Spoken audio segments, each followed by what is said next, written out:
unité 458, positionnez-vous au secteur 52, débrissez les choses de poids.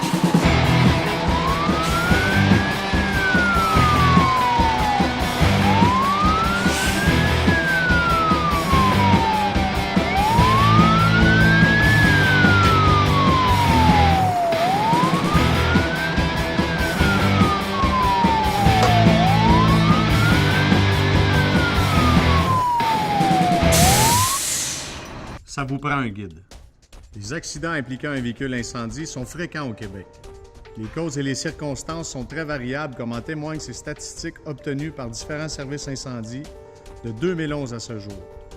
1 sur 4 est en lien avec la manœuvre de marche arrière du véhicule incendie. 1 sur 3 est attribuable à des accrochages en route vers le lieu d'intervention ou lors du retour à la caserne, en formation ou directement à la caserne. Vos excuses, on les a entendues des milliers de fois.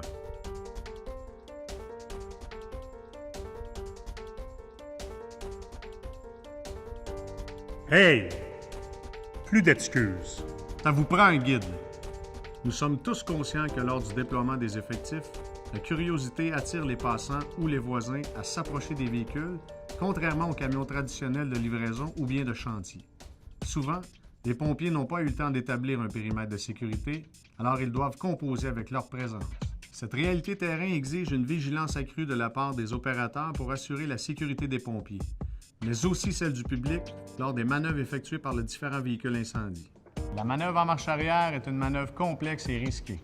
Un véhicule incendie standard s'étend sur une longueur de 10 à 12 mètres et sur une largeur de 2,5 mètres. Ces angles morts couvrent une superficie de 18 à 20 mètres carrés, donc suffisamment grande pour qu'environ 20 personnes disparaissent de la vue du conducteur. Sans oublier que les angles morts peuvent aussi dissimuler des animaux, des vélos, de l'équipement. Même si ce n'est qu'un court instant, le danger est présent. La présence d'un guide peut éviter un drame, alors plus d'excuses. Pas la marche arrière sans guide. Les nombreux angles morts sur un véhicule incendie, ajoutés à la circulation des pompiers, au stress d'une intervention rapide, à la présence du public, des journalistes, des véhicules d'urgence et des véhicules stationnés, rendent la manœuvre en marche arrière extrêmement complexe. Quels sont les bons signaux? En milieu rural, demandez de l'aide.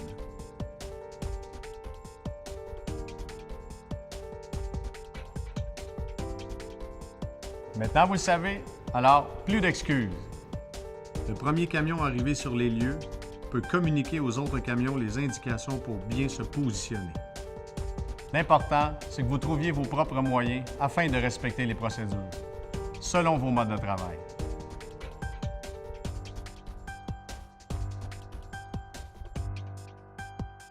Ça vous prend un guide? Plus d'excuses.